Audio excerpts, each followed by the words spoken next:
Hello friends, welcome back to our channel. आज से जो है एमपीपीएससी प्री 2025 को टारगेट करते हुए हम एक नई टेस्ट सीरीज लेकर के चल रहे हैं। कहते हैं ना दोस्तों कि अभ्यास ही सफलता की कुंजी है। और अभ्यास कैसे होता है? लगातार करने से होता है। और इस लगातार क्रम को बनाए रखने के लिए हम डेली क्या करेंगे? एक टेस्ट सीरीज करेंगे। और इस टेस्ट सीरीज में दोस्तों 100 क्वेश्चन तो नहीं है, लेकिन मैंने जो है प्रत्येक यूनिट से 3-3 प्रश्न लेने का प्रयास किया है। और इस प्रकार से इसमें 30 प्रश्न जो है हम करेंगे। 30 प्रश्नों के साथ में अतिरिक्त फैक्ट देखेंगे। इस प्रकार से क्या हो जाएंगे? 100 फैक्ट जो है एक हम सेट में देखेंगे। और ऐसे दोस्तों मैं कितने 100 सेट करवाऊंगा। और यदि आप 100 सेट कर लेते हैं ना, यकीन मानिए आपकी मुट्ठी में 10,000 फैक्ट होंगे। और 10,000 फैक्ट दोस्तों ये ना सिर्फ एमपीपीएससी के लिए फिर किसी भी परीक्षा के लिए अपने आप में मायने रखते हैं। 10,000 फैक्ट। और फैक्ट कैसे याद होते हैं? बार बार रिवीजन करने से। मैं क्वेश्चन के साथ में इस प्रकार से नहीं बताऊंगा कि मेरा जो पिछले 4 वर्षों का पीसीएस में अनुभव है, प्री मेंस इंटरव्यू हालांकि दोस्तों मैंने दिया नहीं है, सिलेक्टेड हूँ उसमें, जो है 4-5 बार जो है प्री देने का अनुभव है और 3 बार मेंस देने का अनुभव है। यही मैं कॉन्सेप्ट के साथ में प्री के फैक्टों को जो है समाहित करने का प्रयास करूँगा। चलिए क्लास की शुरुआत करते हैं। और कर्म अपना इतनी ईमानदारी से करो दोस्तों कि जो देने वाला है वह भी एक बार सोचने के लिए मजबूर हो जाए कि हाँ, ये बंदा जो है इसी चीज के लिए बना हुआ है और इसमें तेरा अधिकार है, इसके लिए तुमने काबिलियत हासिल की है। चलिए शुरुआत करते हैं और देखते हैं अपने क्वेश्चन को। फ्रेंड्स, एक बार इसे पढ़िएगा ध्यानपूर्वक, और ध्यानपूर्वक पढ़िएगा, चाहे तो मैं पढ़ देता हूँ कि क्या क्या है। टेस्ट सीरीज में मैंने इसे शामिल किया हुआ बता देता हूँ कि प्रत्येक प्रैक्टिस सेट होगा जो इसमें प्रत्येक प्रैक्टिस सेट में कितने प्रश्न होंगे? 30 प्रश्न होंगे। एमपीपीएससी के निर्धारित पाठ्यक्रम के अनुसार दोस्तों प्रश्नों को बनाया गया है। प्रति यूनिट से जो है 3 प्रश्न लिए गए हैं। प्रत्येक प्रश्न के साथ में 5 प्लस फैक्ट, 5 फैक्ट मतलब कम से कम दिए जाएंगे, साथ में जो है 5 से ज्यादा भी हो सकते हैं, प्लस लिखा हुआ करेंगे। इसी तरीके से मेरे द्वारा जो है 4 बार प्री निकाला गया। जी हाँ दोस्तों, मैंने आज तक कहीं भी किसी भी शहर में जो है कोचिंग नहीं की हुई है। मैंने इसी तरीके को फॉलो करके कि एक प्रश्न के साथ में उसके जो विकल्प हैं, ऑप्शन है, उनसे जो लिंक कर करके फैक्टों को जोड़ा है। और ये मैं पहले रफ में करता था, आज जो है मैं इसे यूट्यूब पर करवा रहा हूँ। और यही तरीका है मेरा, मैं इसी तरीके से जो है 4 बार प्री के जो है निकाला हुआ है। 5 बार दिया हुआ है, हालांकि चौथी बार जो है मैं प्रोविजनल लिस्ट में सिलेक्ट हुआ हूँ। और 3 बार जो है मुख्य परीक्षा देने का जो है मुझे अवसर मिला है। क्लास में सिलेबस की सीमा को ध्यान में रखा जाएगा। आपसे सहयोग की अपेक्षा है, एक अच्छे कार्य के लिए अपना सहयोग दें। दोस्तों, यूट्यूब में वर्तमान में देखते हैं किस प्रकार से जो है हमारी दिशा और दिशा चल रही है कि आप देखते होंगे रील्स वगैरह में, तो एक जो है सकारात्मक कार्य करने वाले व्यक्ति को भी क्या कीजिएगा, आप लोग सपोर्ट कीजिएगा। चलिए, ये सब बताने का मेरा दोस्तों आशय है कि जो भी चीज़ें मेरे द्वारा बताई जाएंगी वो ऑफिशियल होंगी, औपचारिक होंगी, और एक व्यक्ति जो इस चीज़ से जुड़ा हुआ है वो बता रहा है आपको। चलिए बात करते हैं, हम अपने प्रश्नों को हल करते हैं। दोस्तों, ये समय जो होगा लगभग 40 मिनट या 35 से 40 मिनट में मैं टेस्ट सीरीज कंप्लीट करूंगा। साथ ही यदि आप एमपीपीएससी की तैयारी करते हैं तो हमारे साथ में जरूर जुड़िएगा, जरूर जुड़िएगा। मैं दोस्तों हिस्ट्री पढ़ा रहा हूँ, बिल्कुल टॉपिक वाइज। कहते हैं ना कि एक टॉपिक के अनुसार जो फैक्ट मिल जाए तो बहुत अच्छा होता है। तो मैं हिस्ट्री पढ़ा रहा हूँ, आप क्लास से देखिएगा। मैंने 2 टॉपिक पढ़ा दिए, प्राचीन भारतीय ज्ञान परंपरा और भारतवर्ष को जो है बहुत अच्छे तरीके से बताया हुआ है। और एमपी जीके की मेरी अलग से क्लासेस चल रही है। 3 क्लासें मैं दोस्तों डेली अपलोड करता हूँ यूट्यूब पर। आप जो है हमसे जुड़िएगा, और इन क्लासों का यदि आपने जो है कभी परीक्षा नहीं दिया हुआ तो बहुत ही आपके लिए लाभदायक होगी। चलिए अब हम शुरुआत करते हैं। आपके सामने है पहला प्रश्न। दोस्तों, यह जो है प्राचीन इतिहास का है। 3-3 प्रश्न जो है प्रत्येक यूनिट से लिए हुए हैं, और मैंने उस लेवल तक प्रश्न लिए हुए जैसे कि एमपीपीएससी पूछ रहा है। चलिए आप हल करेंगे। मेरी जो है आपसे निवेदन है कि एक टेस्ट सीरीज कम से कम देख लीजिएगा। इसके आगे जो है आपको यदि पसंद ना आए तो मत देखिएगा, यदि आ जाए तो देखिएगा। एक टेस्ट सीरीज कम से कम देखिएगा, क्योंकि किसी को गलत या सच साबित करने के लिए उसकी बातों को ध्यानपूर्वक सुनना पड़ता है। आपके पास में प्रश्न है, और प्रश्न क्या है कि प्राचीन भारत में अग्र मंदिर जहाज होते थे। फ्रेंड्स, हमने जो है एक टॉपिक पढ़ा था जिसका नाम था प्राचीन भारतीय ज्ञान परंपरा। मैंने ये जो है टॉपिक पढ़ा दिया है।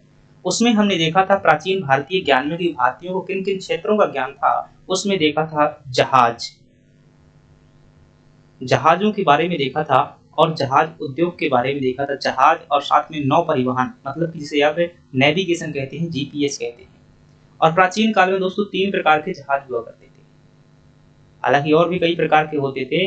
हमें जो 3 प्रकार के जहाज देखने को मिलते हैं, कौन कौन से जहाज? एक हुआ करते थे अग्रमंदिर जहाज, एक हुआ करते थे मध्य मंदिर जहाज, और एक हुआ करते थे स्वर्ण मंदिर जहाज। ये क्या होते थे दोस्तों? अग्रमंदिर जहाज ऐसे जहाज होते थे जो युद्ध में प्रयोग किए जाते थे। मध्य मंदिर जहाज ऐसे होते थे फ्रेंड्स जो आपके आनंद के लिए प्रयोग किए जाते थे। आनंद के लिए मतलब एक समुद्र में घूमना है, बढ़िया मजा लेना है, तो वो जो क्या है आपके आनंद के लिए हुए। और स्वर्ण मंदिर जहाज ऐसे होते थे जो दोस्तों शाही जल यात्राओं द्वारा प्रयोग में किए जाते थे। जैसे शाही लोग, मतलब शाही का मतलब क्या होता है? जो राजा परिवार के लोग होते हैं, क्या कहते हैं? शाही परिवार कहते हैं। तो उनके लोग जब क्या करते थे, जहाज यात्रा करते थे, तो उनका जो जहाज होता था स्वर्ण मंदिर होता था। आपसे प्रश्न पूछा गया है अग्रमंदिर। अग्रमंदिर किससे संबंधित होता था? युद्ध से। तो आपका सही जवाब क्या हो जाएगा? युद्धक जहाज जो बोलते उन्हें क्या कहा जाता था? अग्रमंदिर। चलिए अगले प्रश्न की बात करते हैं। और अगला प्रश्न है कि रावण का युद्ध है निम्न में से किनके मध्य लड़ा गया था? दोस्तों रावण का युद्ध है, रावण के युद्ध की बात की जाए तो यह युद्ध दोस्तों, इसका समय जो है, समय याद रखिएगा, कब लड़ा गया था? 712 ईस्वी में लड़ा गया था। कहां पर लड़ा गया था दोस्तों? यह जो है अरोड़ में लड़ा गया था, अरोड़ में। और अरोड़ किसकी राजधानी थी दोस्तों? दाहिर सेन की राजधानी थी। किसकी राजधानी थी? दाहिर सेन जो सिंध का शासक था उसकी राजधानी थी। यह युद्ध जो है फ्रेंड्स, भारत के शासक दाहिर सेन और जो मुस्लिम शासक हुआ करता था अरबी मुस्लिम, जिसका नाम था मोहम्मद बिन कासिम, सेनापति था खलीफा का मोहम्मद बिन कासिम, और दाहिर सेन, इन दोनों के बीच में युद्ध लड़ा गया था। इसका फ्रेंड्स परिणाम क्या हुआ था? इसका परिणाम हुआ था अरबों की जो क्या हुई थी, इसमें विजय हुई थी। अरबों की विजय हुई थी, यानी कि मोहम्मद बिन कासिम की विजय हुई थी। और मोहम्मद बिन कासिम ने भारत में पहली बार जो है जजिया कर लगाया था। ध्यान रखिएगा, प्रथम बार, ये मोस्ट इंपोर्टेंट प्रश्न है, आपसे पूछा जाता है कि प्रथम बार जजिया कर किसने लगाया था? तो मोहम्मद बिन कासिम ने लगाया था। कहां पर लगाया था? सिंध प्रांत में जो है लगाया हुआ था। याद रखिएगा, ये प्रश्न आ चुका है आपसे, ये वाला प्रश्न पूछा जा चुका है एमपीएससी में कि दाहिर सेन की राजधानी क्या हुआ करती थी? अरोड़ हुआ करती थी। तो ये युद्ध जो है दोस्तों रावण का युद्ध है, किसके मध्य में हुआ था? मोहम्मद बिन कासिम तथा दाहिर सेन के मध्य में हुआ था। आई होप आपको चीजें समझ में आ रही होंगी। चलिए अगले प्रश्न की बात करते हैं। अगला प्रश्न हमारे पास, कांग्रेस का महल भरभरा रहा है, मेरी इच्छा है कि मैं इसे मरते हुए देखूं, यह कथन किसका है फ्रेंड्स? यह कथन जो कहा था, किसने कहा था दोस्तों? जब कांग्रेस की स्थापना हुई तो कांग्रेस क्या करती थी कि उसमें जो लोग थे, मतलब जो उदारवादी लोग थे, उनका उद्देश्य था किस प्रकार से कार्य करने का कि जैसे मतलब पत्र भेजना, प्रार्थना करना, ऐसा कार्य था। उनकी वजह से क्या हो गए, गरम दल के लोग नाराज हो गए और उनसे क्या हो गए, अलग हो गए। गरम दल और नरम दल का विभाजन हो गया। इस समय जो भारत के गवर्नर जनरल 1904-5 में हुआ करते थे, तो उन्होंने क्या कहा कि कांग्रेस का महल भरभरा रहा है, मतलब जैसे गरम दल के नरम दल के लोग जो अलग अलग हो रहे हैं, तो मेरी इच्छा है कि मैं इसे मरते हुए देखूं। ये कथन किसका है दोस्तों? कर्जन का। किसका है? कर्जन का। और कर्जन का जो कार्यकाल रहता है वो कब तक है? 1899 से लेकर के 1905 तक का कार्यकाल इनका रहता है। कर्जन के समय की सबसे महत्वपूर्ण घटना में से एक है दोस्तों बंगाल का विभाजन। याद रखिएगा, बंगाल का विभाजन इसी के समय पर हुआ था। कर्जन की 2 इच्छाएं थी जिंदगी में। कितनी इच्छा थी? 2 इच्छा थी। एक इच्छा क्या है आपकी? ये है कि कांग्रेस का महल भरभरा रहा, मैं इसे गिरते हुआ देखूं। और दूसरी इच्छा क्या थी कर्जन की फ्रेंड्स? दूसरी इच्छा थी कोलकाता का मेयर बनना। कोलकाता का मेयर बनना भी इसकी क्या थी? एक इच्छा थी। तो मेयर बनना, 2 इच्छाएं थी कर्जन की। कर्जन के समय पर बंगाल विभाजन हुआ था। ये आपका तीसरा फैक्ट हो जाएगा। डफरिन के समय पर दोस्तों क्या हुई थी? कांग्रेस की क्या हुई थी? स्थापना हुई थी। क्या हुई थी डफरिन के समय पर? 28 दिसंबर 1885 को जो है कांग्रेस की स्थापना हुई। बेलजली ने सहायक संधि व्यवस्था लागू की। डलहौजी के समय रेलवे, आपको ध्यान रखना, इतनी बातें आपको ध्यान रखना। चलिए अगली बात करते हैं। और अगला हमारे पास में जो प्रश्न है वो आपके सामने है। प्रश्न पूछा है मालवा के परमार शासक का संस्थापक कौन था? दोस्तों परमार वंश की अगर बात की जाए, परमार वंश, तो सबसे पहली बात आपको ध्यान रखना है कि ये मालवा में, उज्जैन में स्थापित हुआ था। तो इनकी राजधानी को लेकर कई बार प्रश्न आ जाता है कि राजधानी इनकी क्या थी। तो दोस्तों शुरुआत में राजधानी क्या हुआ करती थी, उज्जैन हुआ करती थी, लेकिन बाद में राजधानी क्या बनी इनकी, धारा नगरी बनी, धारा नगरी बनी। आपसे प्रश्न पूछ सकता है कि ये जो उज्जैन से धारा नगरी किसने स्थानांतरित की, तो आपका जवाब क्या होगा, बैरी सिंह द्वितीय द्वारा जो है दोस्तों यह राजधानी क्या की गई थी, परिवर्तित की गई थी, बैरी सिंह द्वितीय के द्वारा। इसका जो संस्थापक हुआ फ्रेंड्स, वो कौन हुआ, आपका उपेंद्र जो था इसका संस्थापक था। उपेंद्र, इन्हीं को कभी कभी कृष्णराज भी कहा जाता है। तो उपेंद्र या कृष्णराज कहते हैं इस वंश का संस्थापक था। इसमें जो है दोस्तों आपसे पूछे सीयक, ये श्री हर्ष सीयक जो है, सीयक द्वितीय, ये प्रश्न दोस्तों आ चुका है 3 नंबर में एमपीपीएससी में। ये क्या हुए, प्रथम स्वतंत्र शासक हुए थे, प्रथम स्वतंत्र शासक हुए थे। और इसमें जो है दोस्तों बहुत से शासक हुए, अंततः जो है राजा भोज एक यहाँ के शासक होते हैं, राजा भोज। और राजा भोज क्या थे, इस वंश के सबसे महान शासक थे। और अंतिम शासक आपसे पूछे कि इसका अंतिम शासक कौन था, तो महलक देव, महलक देव जो है इस राजवंश का अंतिम शासक था। तो इतनी जानकारी आपको ध्यान रखना है। तो इसका सही जवाब क्या होगा, संस्थापक में हो जाएगा उपेंद्र। सीयक द्वितीय क्या थे, प्रथम स्वतंत्र शासक थे। राजा भोज क्या थे, सबसे महान शासक थे। चलिए अगले प्रश्न की बात करते हैं। अगला प्रश्न है आपके सामने, पढ़िएगा। खजुराहो के मंदिरों के साथ निम्न में से कौन सा स्थल विश्व धरोहर में शामिल नहीं किया गया था। मतलब आपसे प्रश्न पूछ रहा है कि जो खजुराहो के मंदिर हुआ करते थे उन्हें विश्व धरोहर सूची में कब शामिल किया गया था, 1986 में यूनेस्को द्वारा शामिल किया गया था। तो इनके साथ में कौन कौन से अन्य स्थल शामिल किए गए थे, उन स्थलों में कौन शामिल नहीं। तो दोस्तों 1986 में जो है 4 स्थलों को शामिल किया गया था। कितने स्थलों को, 4 स्थलों को जो है शामिल किया गया था। तो 4 स्थल कौन से हैं, एक तो हो जाएगा आपका खजुराहो, खजुराहो के मंदिर यानी कि जो कंदरिया महादेव मंदिर है। दूसरा हो जाएगा गोवा चर्च, गोवा के चर्च। और तीसरा हो जाएगा फतेहपुर सीकरी, फतेहपुर सीकरी। और जो चौथा हो जाएगा हम्पी स्मारक, हम्पी स्मारक। तो ये दोस्तों क्या थे, 4 स्थल जो है 1986 में यूनेस्को की विश्व धरोहर सूची में शामिल किए गए थे। तो इनमें से कौन शामिल नहीं है दोस्तों, गोवा के चर्च है, फतेहपुर सीकरी, हम्पी स्मारक है, अजंता की गुफा इसमें शामिल नहीं है। क्योंकि दोस्तों इन्हें सबसे प्रथम बार अगर पूछा जाए कि यूनेस्को में सबसे पहले भारत की किस साइट को शामिल किया गया था, तो आपका जवाब क्या होगा, अजंता की गुफा हो जाएगा। और इन्हें कब शामिल किया गया था, 1983 में शामिल किया गया था। चलिए, तो आई होप आपको ये चीज़ समझ में आई होंगी। खजुराहो के मंदिरों की दोस्तों बात की जाए तो इनमें बहुत से मंदिर हैं। यहाँ से प्रश्न एक पूछा जा चुका है आपसे कि मतंगेश्वर मंदिर कहाँ पर स्थित है, ये प्रश्न पूछा गया है दोस्तों। ये कहाँ हो जाएगा, आपका खजुराहो में हो जाएगा। यहाँ से प्रश्न पूछा गया है कि सबसे ऊंचा मंदिर कौन है, इनके जो है यहाँ पर सबसे बड़ा मंदिर ये एमपी जो वर्तमान ईएसबी हो चुका है उसमें पूछा गया था, सबसे बड़ा मंदिर कौन है खजुराहो के मंदिरों में। ये दोस्तों कंदरिया महादेव मंदिर है, कंदरिया महादेव मंदिर। और इसका निर्माण किसने करवाया था, चंदेल शासक जो है विद्याधर द्वारा करवाया गया था। और आपसे यहाँ से प्रश्न पूछा गया है कि इसी मंदिर को, जो कंदरिया महादेव मंदिर है, इसे 1986 में जो है विश्व धरोहर शामिल किया गया था।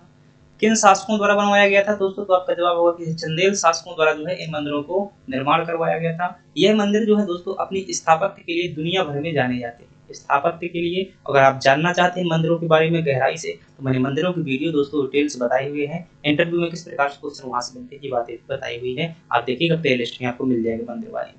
चलिए अगले प्रश्न की बात करते हैं। अगला प्रश्न है, आल्हा गायन मध्य प्रदेश के किस क्षेत्र में धूमधाम से गाया जाता है। तो फ्रेंड्स, जो चंदेल राजा हुए, बहुत से चंदेल शासक हुए। चंदेल वंश में एक शासक हुए जिनका नाम था परमाल, या परमल देव भी कई बार कह दिया जाता है। राजा परमाल जो है हम पढ़ते रहते हैं, हमारे यहाँ पर गया था भाई, बुंदेलखंड से हूँ मैं। तो राजा परमाल जो है हुए, और इनके 2 बड़े सेनापति हुआ करते थे। क्या हुआ करते थे, 2 सेनापति थे।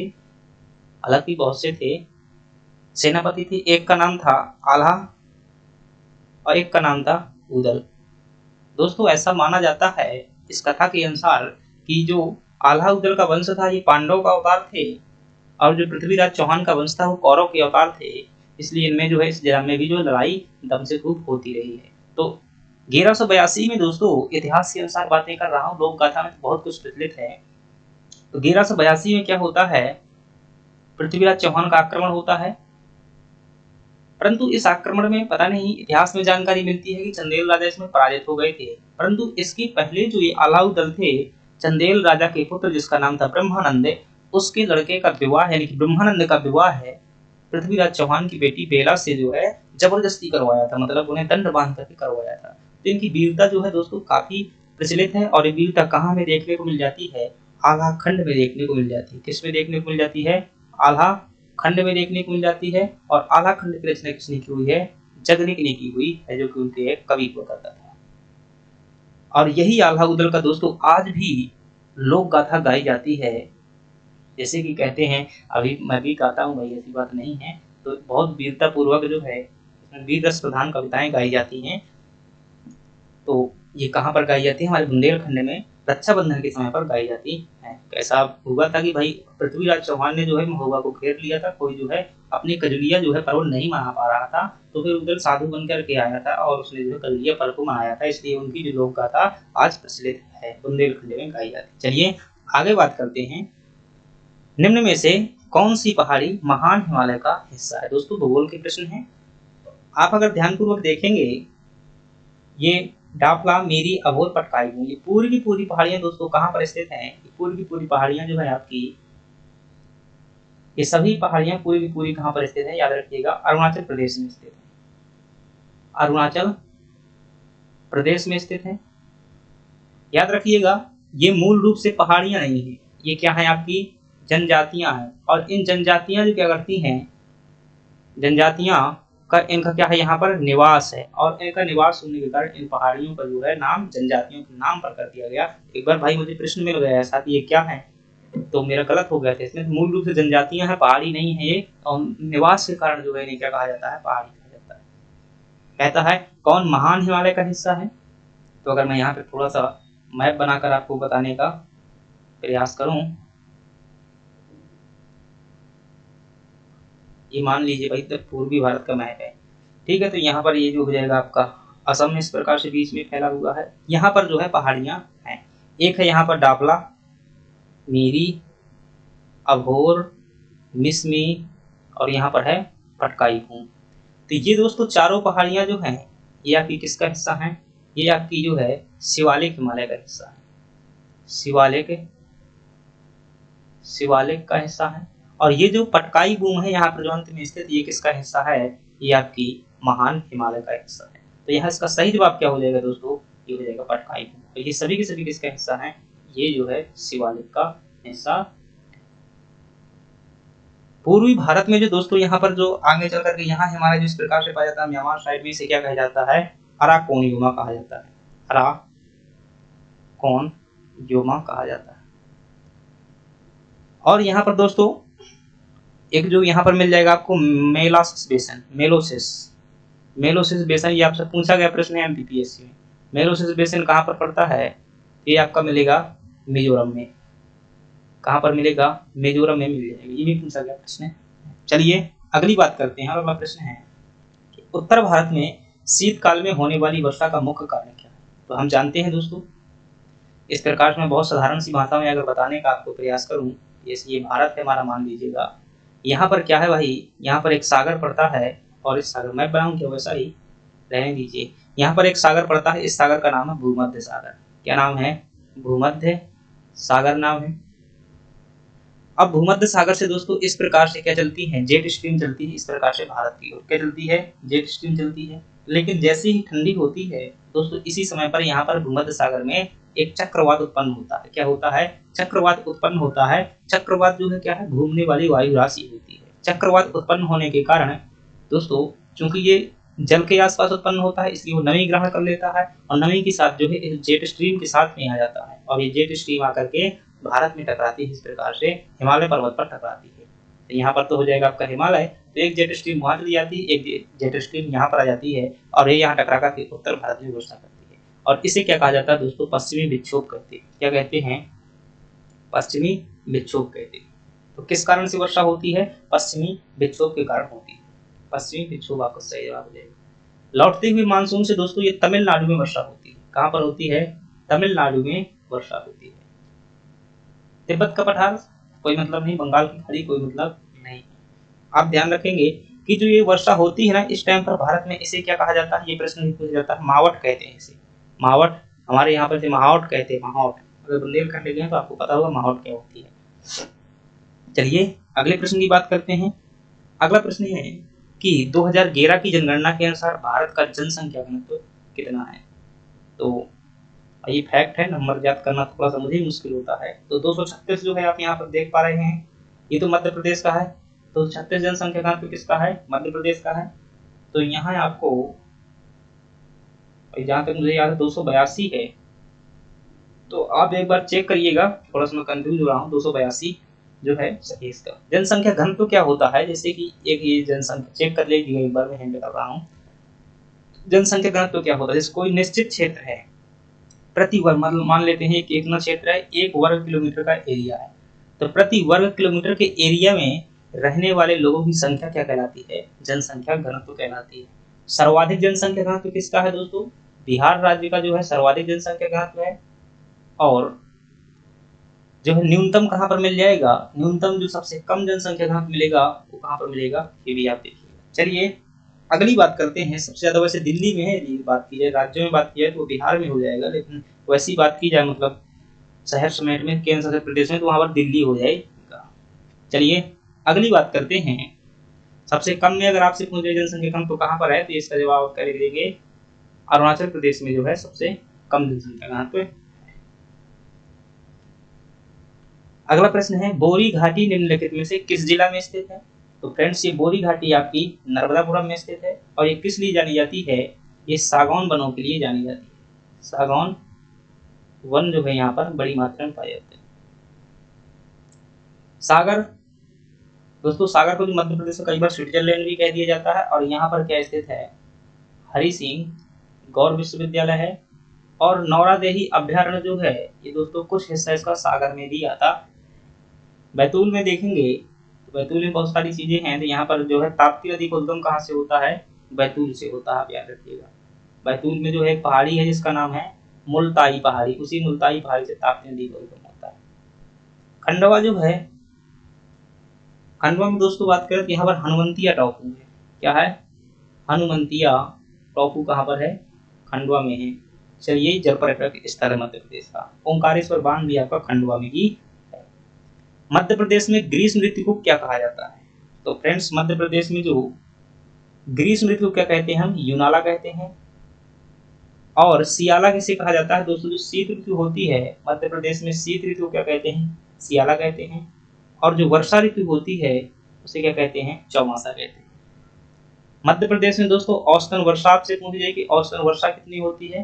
तो औसतन वर्षा में आप क्या बताएंगे कि 112 सेंटीमीटर जो है मध्य प्रदेश में औसतन वर्षा होती है। न्यूनतम वर्षा कहाँ पर होती है आप ये भी बताएंगे? ये आपको बताएंगे गोहद में जो है न्यूनतम वर्षा होती है। और ये कहाँ पर पड़ता है? आपका भिंड में पड़ता है। अधिकतम वर्षा कहाँ पर होती है आपसे ये पूछा जाए तो दोस्तों अधिकतम वर्षा जो है मध्य प्रदेश में आपकी पचमढ़ी में होती है। कहाँ पर होती है? पचमढ़ी में। इतने फैक्ट आपको ध्यान रखना। चलिए अगली बात करते हैं। 2011 की जनगणना के अनुसार निम्न में से सर्वाधिक लिंगानुपात किस जिले का है? दोस्तों मध्य प्रदेश में अगर बात करेंगे सर्वाधिक लिंगानुपात किस जिले का है? मैंने एक ट्रिक नहीं बताई है, आप जो है चाहे तो यहाँ पर आप याद कर सकते हैं इनको भाई। ये जो खजुराहो के मंदिर हैं तो मतलब एक साथ इन्हें शामिल किया गया था 1946 में। किन किन चीज़ों को शामिल किया गया था तो आप जो है ऐसे याद कर सकते हैं। और कैसे मैं बता देता हूँ, यदि आपको अच्छी लगे तो लिख लीजिएगा भाई, मुझे ध्यान आ गई। खजुराहो की GF है, ऐसे ध्यान रख लेना है। 4 के 4 जो है आपको याद हो जाएंगे। तो 1986 में किसे शामिल किया गया था? खजुराहो को। जी से हो जाएगा आपका गोवा, F से हो जाएगा फतेहपुर सीकरी, ऐसे हो जाएगा आपका हम्पी स्मारक। तो चाहे तो याद कर सकते हैं भाई, जो क्या है कुछ चीजें फैक्ट जो है कब तक ऐसे। अगली बात करते हैं। अगला प्रश्न है हमारे पास में 2011 की जनगणना के अनुसार निम्न में से सर्वाधिक लिंगानुपात किस जिले का है? तो दोस्तों लिंगानुपात आपको ध्यान रखना होगा। न्यूनतम लिंगानुपात आपको मैं बता रहा हूँ। न्यूनतम लिंगानुपात लिंगानुपात जो है आपको एक ट्रिक ध्यान रखनी है, मध्य प्रदेश का न्यूनतम लिंगानुपात आपको याद हो जाएगा। क्या याद रखना है? भीम गदा। भीम सुना होगा आपने, महाभारत का भीम है, उसके पास में क्या होता था? गदा होता था। तो सबसे कम लिंगानुपात किसका हो जाएगा? बीसी हो जाएगा आपका भिंड। उसके बाद उससे कम किसका हो जाएगा? मतलब थोड़ा सा उससे ज्यादा हो जाएगा आपका माँ से क्या हो जाएगा? मुरैना। मुरैना। और गा से क्या हो जाएगा? ग्वालियर। ग्वालियर। और द से क्या हो जाएगा? दतिया। तो ये जो है 4 सबसे कम जनसंख्या वाले जिले हैं, मतलब लिंगानुपात वाले जिले हैं। सबसे कम लिंगानुपात कितना है? भिंड का है। उसके बाद थोड़ा ज्यादा उससे कितना है? मुरैना का है। फिर उससे ज्यादा किसका है? ग्वालियर का है। फिर उससे ज्यादा किसका है? दतिया का है। तो ऐसे प्रश्न में दोस्तों अगर आपको ट्रिक नहीं याद है तो नहीं क्वेश्चन ही सॉल्व कर पाओगे। तो ऐसे क्वेश्चन को याद करने के लिए आपको कुछ जो पता होना चाहिए, स्पेशल चाहिए। सबसे कम जनसंख्या घनत्व भिंड का है, लेकिन आपसे पूछ रहा है किस जिले का सर्वाधिक है? सर्वाधिक किसका हो जाएगा? यहाँ पर दतिया का हो जाएगा। यहाँ पे जैसे इसके अनुसार देखेंगे। अगर सर्वाधिक मुझे पूरे मध्य प्रदेश में दिए गए ऑप्शन में सर्वाधिक तो किसका? दतिया का है। लेकिन पूरे मध्य प्रदेश में किसका है दोस्तों? वो है बालाघाट का जो है सर्वाधिक है। किसी दिन जो है इसकी ट्रिक भी बता दूंगा सर्वाधिक वाले की, मुझे पता है। सबसे कम जनसंख्या घनत्व किसका है? भिंड का है। चलिए अगली बात करते हैं और अगला प्रश्न है, संविधान सभा आने वाले, मतलब जो संविधान सभा थी दोस्तों, संविधान सभा में कई जगह से जो है सदस्य आए हुए थे। उसमें जो है आने वाले 4 सदस्य थे, कहाँ से आए हुए थे? ब्रिटिश कमिश्नरी प्रांतों से आए थे। तो बताइए उनमें से कौन शामिल नहीं है? दोस्तों थोड़ी सी समझिएगा, जो हमारी संविधान सभा थी क्या थी? मैं सदस्यों की यहाँ पर चर्चा कर देता हूँ। जो संविधान सभा थी उसमें जो है टोटल सदस्य कितने थे? उसमें टोटल सदस्य दोस्तों 389 थे। इन 389 सदस्यों में कुछ क्या हुए थे? मनोनीत हुए थे। मनोनीत हुए थे। और कुछ का क्या हुआ था दोस्तों? निर्वाचन हुआ था। जो सदस्य मनोनीत हुए थे उनकी संख्या कितनी थी? 93 थी। जो सदस्य निर्वाचित हुए थे उनकी संख्या कितनी थी दोस्तों? वो थी 296। निर्वाचन किनका हुआ था? जो ब्रिटिश प्रांतों से आते थे उनका क्या हुआ था? निर्वाचन हुआ था ब्रिटिश प्रांत वालों का। ब्रिटिश प्रांत मतलब जिनका जितना अधिकार जो है अंग्रेजों का था, भारत में वाले प्रांत क्या कहलाते थे? ब्रिटिश प्रांत कहलाते थे। और जो देसी रियासतों के शासक थे उनका क्या हुआ था? मनोनयन हुआ था देसी रियासतों का। ये जो दोस्तों कितने 296 सदस्य हैं, इनमें से 292 का क्या हुआ था? निर्वाचन हुआ था। और 4 सदस्य दोस्तों ऐसे जो ब्रिटिश कमिश्नरी प्रांतों के सदस्य थे उन्हें मान लिया गया था। तो 4 कमिश्नरी प्रांत कौन कौन से थे? तो आपको ध्यान रखना है। ए, कैसे ध्यान रखोगे? ए बी सी डी, वो 4 क्षेत्र थे। ए का मतलब क्या हो जाएगा? अजमेर। बी का मतलब क्या हो जाएगा? बलूचिस्तान। बलूचिस्तान। सी का मतलब क्या हो जाएगा? कुर्ग। और डी का मतलब क्या हो जाएगा? दिल्ली। तो इन 4 क्षेत्रों से जो दोस्तों ब्रिटिश कमिश्नरी प्रांतों से एक सदस्य लिए गए थे। तो बताइए इनमें से कौन शामिल है भाई? अजमेर तो है, कहता है कौन शामिल नहीं है? ये बहुत अच्छा पढ़ना है आपको, हर बार क्वेश्चन गलत हो जाती है हमारे भी 1-2 क्वेश्चन इसमें ऐसे नहीं सही में। तो अजमेर शामिल है, दिल्ली शामिल है, कुर्ग शामिल है, लेकिन इसमें जयपुर शामिल नहीं। तो इसका सही जवाब क्या हो जाएगा? जयपुर। चलिए अगला प्रश्न देखते हैं, किसने प्रस्तावना को संविधान का परिचय पत्र कहा था? पात्र नहीं भाई। तो कई इतिहासकारों ने, जो अलग अलग इतिहासकार हुए, इतिहासकार कहता हूँ संविधानविद हुए, भारतीय संविधान को पढ़ा और देखा, विभिन्न प्रकार की अपनी टिप्पणियां दी। कुछ लोगों ने परिचय पत्र कहा, तो कुछ लोगों ने उसे जो है जन्म कुंडली कहा। तो इनमें से जो परिचय पत्र कहा था, ध्यान रखिएगा, नानी पालकी वाला ने क्या कहा था? प्रस्तावना को भारतीय संविधान का परिचय पत्र कहा था। जो के.एम. मुंशी थे, इन्होंने क्या कहा था?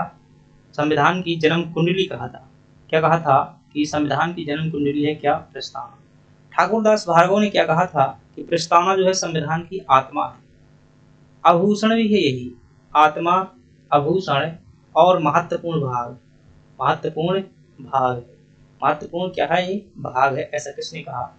ठाकुरदास भार्गव ने कहा। प्रस्तावना की दोस्तों बात की जाए तो बहुत सी बातें हैं प्रस्तावना में, तो आपको ध्यान रखना है। इससे पहले जो है उद्देशिका भी कहा जाता था। क्या कहा जाता था? उद्देशिका। क्या कहा जाता था? इससे पहले उद्देशिका भी जो है कहा जाता था। प्रियम्बल को उद्देशिका भी कहा जाता था।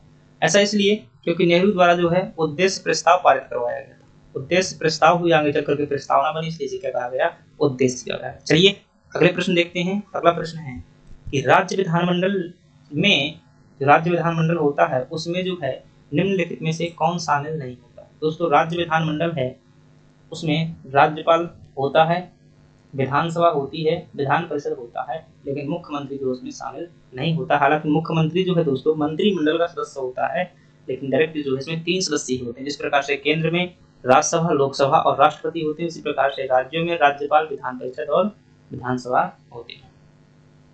अगर आपसे पूछा जाए कि विधानसभा राज्यों में जो है किसे निम्न सदन कहा जाता है, विधानसभा जो होती है उसे क्या कहते हैं, निम्न सदन कहते हैं। और जो विधान परिषद होती है उसे क्या कहा जाता है, उच्च सदन कहा जाता है। लेकिन मध्य प्रदेश में ध्यान रखिएगा, जो मध्य प्रदेश है यहाँ पर विधान परिषद नहीं है, यहाँ केवल क्या है, विधान परिषद जो है नहीं है, यहाँ पर केवल विधानसभा है। आपसे पूछे कि मध्य प्रदेश की विधानसभा में कुल कितने सदस्य हैं, तो आपका जवाब क्या होगा, 230 सदस्य हैं। इन 230 सदस्यों में दोस्तों पहले कितने हुआ करते थे, मतलब जब मध्य प्रदेश का विभाजन नहीं हुआ था 320 सदस्य जो है पहले हुआ करते थे। 90 सदस्य हमने किसे दिए, 36 को दे दिए। इन 230 में दोस्तों 35 सदस्य जो है एससी के लिए आरक्षित है 35 सीटें, और जो 47 सीटें हैं वो एसटी के लिए क्या है। इतनी जानकारी इस प्रश्न में आपको ध्यान रखना। अगले प्रश्न की बात करते हैं, निम्नलिखित में से किसके द्वारा शेयर बाजार का नियमन किया जाता है। तो फ्रेंड्स शेयर बाजार का जो नियमन किया जाता है सेबी के द्वारा किया जाता है। सेबी का पूरा नाम क्या होता है, सिक्योरिटी एक्सचेंज बोर्ड ऑफ जो है इंडिया होता है, security exchange board of India होता है। सेबी जो है दोस्तों ये कहाँ पर स्थित है, मुंबई में स्थित है। और ये फ्रेंड्स से 1988 में स्थापना की गई थी, और इसके लिए जो अधिनियम आया हुआ था 1992 में इसके लिए अधिनियम लाया गया, सेबी का अधिनियम आया था। सिडबी ये दोस्तों एक प्रकार का बैंक है, small industrial development bank of India, और ये कहाँ पर स्थित है, आपका लखनऊ में स्थित है। ये भी आपका प्रश्न पूछा गया है, 1990 में इसकी स्थापना की गई थी, 2023 के पेपर में सिडबी पूछा गया।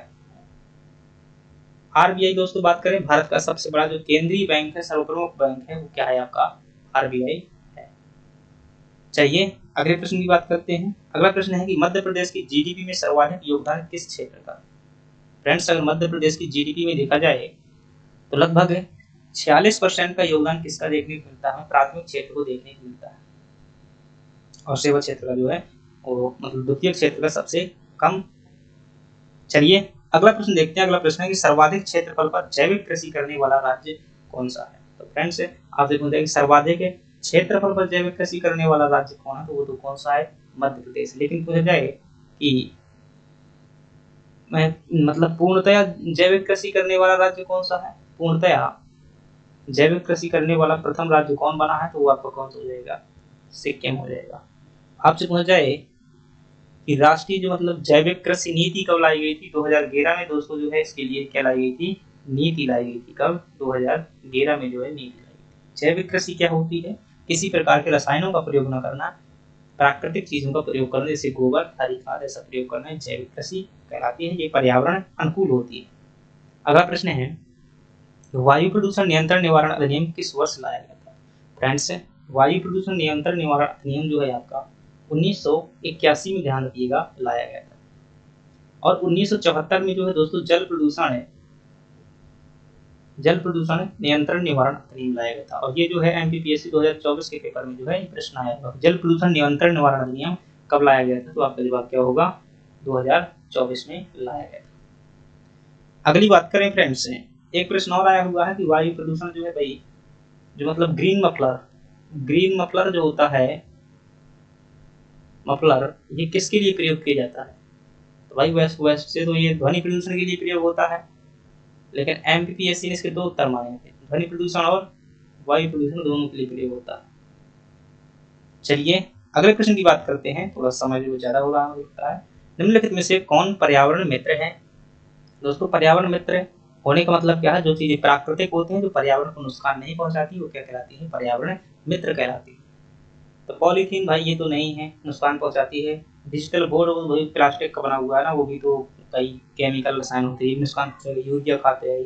तम्बाकू दोस्तों ये प्राकृतिक होती है, ये जो है पर्यावरण को नुकसान नहीं पहुंचाती, हालांकि मनुष्य को नुकसान पहुंचाती है।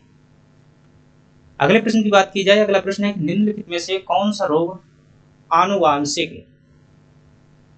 एमपीएससी के सिलेबस में आपके पास रोग भी है, यूनिट 7 में जो है शायद भाई, कौन सा कहता है आनुवांशिक रोग है। दोस्तों आनुवांशिक रोग क्या होते हैं, जो जन्मजात रोग होते हैं, मतलब वंशानुगत आगे बढ़ते रहते हैं, उनके होने के लिए किसी जीवाणु विषाणु की जरूरत नहीं होती है, चोट लगने की जरूरत नहीं होती है, उन्हें जो है जन्म से ही रोग अपने माता पिता द्वारा मिलते हैं, क्या कहलाते हैं, आनुवांशिक रोग कहलाते हैं।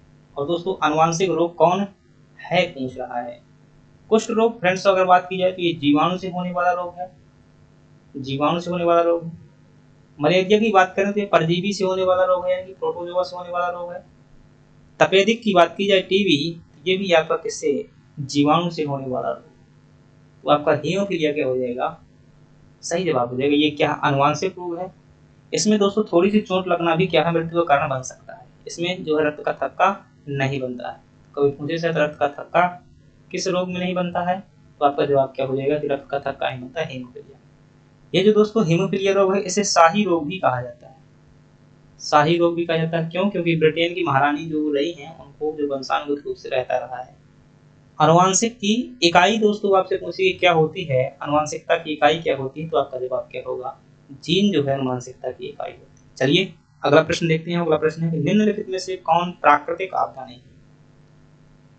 आपदा क्या होती है दोस्तों, आपदा एक प्रकार की समस्या है जिसमें क्या हो जाती है, जान माल की हानि होती है और भड़कंप मच जाती है। कहीं पर बम फट जाए तो क्या हो जाएगी, लोग भागेंगे वैसे को, तो क्या है, आपदा है। तो आपदा दो प्रकार की होती हैं, एक क्या होती है दोस्तों प्राकृतिक आपदा होती हैं, और दूसरी क्या होती है आपकी मानवीय आपदा होती है, कृत्रिम आपदा भी कह सकते हैं।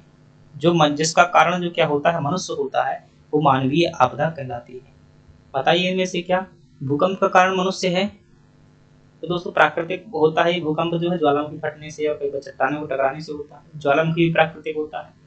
लेकिन परमाणु त्रासदी जो दोस्तों, परमाणु बम किसने बनाया हुआ है, इंसानों ने बनाया हुआ है। तो परमाणु जो घटना हो जाती है ये क्या है, मनुष्य द्वारा निर्मित है, इसलिए ये प्राकृतिक नहीं है, क्या हो जाएगी आपकी परमाणु त्रासदी जो है मानव निर्मित हो जाएगी। और दोस्तों ऐसी ही परमाणु त्रासदी आपको ध्यान रखना है, दो त्रासदियां हैं, एक 1986 में हुई थी और ये जो है यूक्रेन में हुई थी, और इसे जो है चेरनोबिल चेरनोबिल परमाणु त्रासदी कहा जाता है, चेरनोबिल त्रासदी। इसी प्रकार से 2011 में जो है फुकुशिमा फुकुशिमा त्रासदी हुई थी, फुकुशिमा त्रासदी हुई थी, और ये कहाँ पर हुई थी फ्रेंड्स, जापान में हुई थी। वहां पर बाढ़ आ जाने के कारण, मतलब सुनामी आ गई थी, तो वहां पर परमाणु संयंत्र जो है विघटित हो गया था, जो परमाणु कारखाना। चलिए अगली बात करते हैं। अगला प्रश्न है राष्ट्रीय साइबर सुरक्षा नीति कब लाई गई थी। फ्रेंड्स कंप्यूटर का प्रश्न है। तो जो है भारत में साइबर सुरक्षा करने के लिए, कंप्यूटर में बढ़ते अपराध को रोकने के लिए कब लाई गई थी, 2013 में जो है राष्ट्रीय साइबर सुरक्षा नीति लाई गई थी। आपसे पूछे सूचना का अधिकार अधिनियम यानी कि सूचना प्रौद्योगिकी अधिनियम कब लाया गया था, इंफॉर्मेशन टेक्नोलॉजी एक्ट, सूचना संचार प्रौद्योगिकी अधिनियम दोस्तों, ये जो है आपका 2000 में लाया गया था। और फ्रेंड्स आपसे पूछे कि 2010 में क्या हुआ था, तो आप बताएंगे कि एनजीटी जो था, नेशनल ग्रीन ट्रिब्यूनल यानी कि पर्यावरण न्यायालय, उसकी जगह की थी स्थापना की गई। चलिए अगली बात करते हैं। और अगला प्रश्न है इंटरनेट क्या है। तो फ्रेंड्स सिंपल प्रश्न है लेकिन समझिएगा, इंटर का मतलब क्या होता है दोस्तों, इंटरनेशनल क्या होता है, इंटर का मतलब होता है इंटरनेशनल, और नेट का मतलब क्या होता है, नेटवर्क। तो ऐसा नेटवर्क जो इंटरनेशनल स्तर पर फैला हुआ है उसे क्या कहते हैं, इंटरनेट कहते हैं। या यूं कहें कि इंटरनेशनल नेटवर्क का संक्षिप्त नाम क्या है, इंटरनेट। तो बताइए इनमें से कौन सा नेटवर्क है जो इंटरनेशनल स्तर पर हो सकता है, तो आप क्या बताएंगे, वैन हो सकता है, यानी कि वाइड एरिया नेटवर्क। लैन जो होता है दोस्तों लोकल एरिया नेटवर्क, ये छोटे क्षेत्रों में होता है, लगभग 100 मीटर के दायरे में, किसी कॉलेज में, कैंपस में, अथवा व्यक्तिगत हो सकता है। मैन जो है ये किसी शहर के स्तर पर हो सकता है, इसे कहते हैं मेट्रोपॉलिटन एरिया नेटवर्क। पैन जो होता है दोस्तों क्या होता है आपका, पर्सनल एरिया नेटवर्क होता है, पर्सनल एरिया नेटवर्क। तो फ्रेंड्स इसका सही जवाब क्या होगा, ऑप्शन सी होगा। आज का लास्ट प्रश्न है मध्य प्रदेश की विशेष पिछड़ी जो जनजातियां हैं पिछड़ी में से कौन सी जनजाति शामिल है? तो मध्य प्रदेश में दोस्तों विशेष पिछड़ी जो है जनजाति हैं उसमें से कौन शामिल नहीं? ये दोस्तों विशेष पिछड़ी जनजातियों के लिए भारत सरकार ने क्या किया था, एक आयोग बनाया था जिसका नाम था ढेबर आयोग। क्या बनाया गया था? ढेबर आयोग। ये जहाँ तक मुझे याद है तो 1973 में बनाया गया था और इसने भारत की लगभग 100 से अधिक जनजातियों को क्या किया, पिछड़ी जनजाति घोषित किया। उन पिछड़ी जनजातियों जो जितनी भी घोषित की उनमें से मध्य प्रदेश में कितनी थी? मध्य प्रदेश में 3 थी। वो कौन कौन सी थी? वो थी एक बैगा, सहारिया, बहारिया। और इन्हें घोषित करने का दोस्तों आधार था, ये एमपीपीएससी मेंस में प्रश्न आ चुका है 2021 वाले पेपर में, किस आधार पर इन्हें घोषित किया जाएगा? तो शिक्षा के स्तर में कम होना चाहिए, मतलब बहुत कम होना चाहिए। जो उनकी तकनीकी है काम करने की वह परंपरागत हो, मतलब कि पुराने जमाने के वही कपड़े पहनते हो, वैसे जो है पुराने जमाने तरीके से परंपरा तरीके से काम करते हो, तो उन्हें क्या किया जाएगा, पिछड़ा घोषित किया जाएगा। फिर उनके लिए भी सरकार क्या कर देगी, लाभ देगी, योजनाओं में लाभ देगी। इसमें सही जवाब है कौन शामिल नहीं है? तो दोस्तों कोरकू इसमें जो है शामिल नहीं। आपसे पूछा जाए कि सबसे पिछड़ी कौन है, मतलब पूरी जनजातियों मध्य प्रदेश में सबसे पिछड़ी कौन है, तो कौन हो जाएगी आपकी? भारिया हो जाएगी, जिसे क्या कहते हैं, जंगलियों का जंगली भी कह दिया जाता। तो फ्रेंड्स ये क्या थी, हमारी टेस्ट सीरीज थी। हमने देखा प्रत्येक क्वेश्चन को जो हल किया। मैंने करंट अफेयर के प्रश्न इसमें फ्रेंड्स शामिल नहीं किए हैं, क्योंकि करंट अफेयर जो दोस्तों जो है मध्य प्रदेश का ज़्यादा आता है। साथ ही जो मैं अंत में जो है जब परीक्षा का टाइम नजदीक आएगा, 1-2 महीने बचेगा, तो उसमें तत्वबाण से पढ़ाऊंगा। तत्वबाण से के बाद करंट अफेयर पढ़ता था तो वो काफ़ी अच्छा रहता है, उसमें एक जगह चीज़ें मिल जाती हैं। तो चलिए, यदि आपको पसंद आई है क्लास तो फिर लाइक सब्सक्राइब कीजिएगा जो भी हो। धन्यवाद।